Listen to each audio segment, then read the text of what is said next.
பக்கம் நயன்தாரா மன்னிப்பு கேட்குறாங்க, இன்னொரு பக்கம் வெற்றிமாறன் கண்டனம் தெரிவிக்கிறாரு. இதுக்கெல்லாம் காரணம் ஒரு படம். என்ன பிரச்சனைன்னு இப்போ டீட்டெயிலாக பார்க்கலாம். அதுக்கு முன்னாடி மறக்காம நம்ம சேனலை சப்ஸ்கிரைப் பண்ணிட்டு உங்க ஃப்ரெண்ட்ஸுக்கு இந்த வீடியோவை ஷேர் பண்ணுங்க. இப்போ வீடியோக்குள்ள போகலாம். லாஸ்ட் இயர் நயன்தாராவோடைய அன்னபூரணி படம் ரிலீஸ் ஆகுது. படத்துக்கு ஒரு மிக்ஸ்டு ரிவ்யூஸ் கிடைக்குது.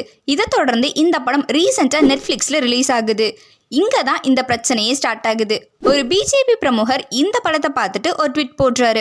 அதில் இந்த படம் இந்து மதத்தை கொச்சைப்படுத்துறதாகவும் ராமரை பற்றி தவறாக சித்தரிக்கிறதாகவும் சொல்கிறாரு. அதை விட முக்கியமாக இந்த படம் லவ் ஜிகாத்தை ப்ரொமோட் பண்ணுதுன்னு சொல்கிறாரு. அதுக்கப்புறம் பல அமைப்புகள் இதை பற்றி பேசுகிறாங்க. பைகாட் நெட்ஃப்ளிக்ஸ், அதாவது நெட்ஃப்ளிக்ஸே புறக்கணிக்கிறோன்னு வட மாநிலத்தில் இது ஒரு பெரிய இஷ்யூ ஆகுது.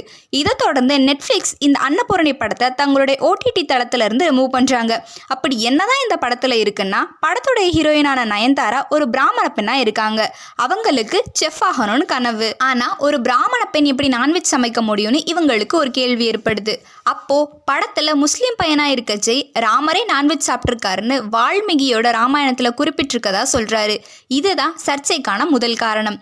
பிகாஸ் ராமர் சுத்த சைவம்னு இதுவரை சொல்லிட்டு இருக்கும்போது திடீர்னு ஒருத்தர் வந்து ராமர் அசைவம் சாப்பிட்டாருன்னு சொல்றத அவங்க கண்டிக்கிறாங்க. நெக்ஸ்ட்டு நயன்தாரா பிரியாணி சமைக்கிறதுக்கு முன்னாடி தொழுதுட்டு சமைக்கிறாங்க. இது ரெண்டாவது பிரச்சனை. ஒரு பிராமண பெண் எப்படி தொழுகலான்னு கேள்வி முன்வைக்கப்படுது. இன்னொன்று நயன்தாராக்கும் ஜெய்க்குமான லவ் போர்ஷன், லவ் ஜிகாத்தை ப்ரமோட் பண்ணுது.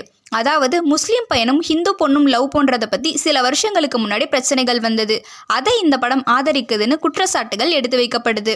இதெல்லாம் ஏன் இப்போ இவ்வளோ பிரச்சனையாக ஆகுதுன்னா, நெக்ஸ்ட் வீக் அயோத்தியில் ராமர் கோவில் திறக்கப்படுது. இதுக்கு இடையில இந்த படம் வரவும் இப்போ இது பேசும் பொருளாக ஆகியிருக்கு.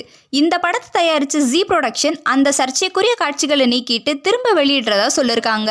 வெற்றிமாறன் இந்த படத்தை பற்றி பேசும்போது, இங்கே சென்சார் பண்ணி எந்த பிரச்சனையும் இல்லைன்னு சர்டிஃபிகேட் வாங்கி ரிலீஸ் ஆன ஒரு படத்தை இப்படி திரும்ப எடிட் பண்ணி அப்லோட் பண்றது சினிமாக்கு நல்லதில்லைன்னு சொல்லியிருக்காரு. நேத்து வர நயன்தாரா சைட்ல எந்த பதிலும் வராம இருந்தது. ஏன்னா படத்துடைய டைரக்டர், ப்ரொடியூசர், நயன்தாரா அண்ட் ஜெயின்னு எல்லார் மேலேயும் கேஸ் போட்டிருக்காங்க. ஸோ இப்போ நயன்தாரா இதுக்கான விளக்கத்தை கொடுத்துருக்காங்க. ஆரம்பத்திலேயே ஜெய் ஸ்ரீராம்னு ஆரம்பிக்கிற அந்த அறிக்கையில எல்லா மதங்களையும் மதிக்கிறேன்னா எந்த எதிர்மறையான நோக்கத்திலையும் இதை பண்ணலன்னு ஒரு அறிக்கையை விட்டுருக்காங்க. ஆனா அந்த அறிக்கையில ஜெய் ஸ்ரீராம்னு இவங்க போட்டிருக்கிறது இப்போ தமிழ்நாட்டில் பேசும் பொருளாகி இருக்கு. இதை பத்தி நீங்க என்ன நினைக்கிறீங்கன்னு மறக்காம கீழே கமெண்ட் பண்ணுங்க. அடுத்த வீடியோவில் உங்களை சந்திக்கிறேன்.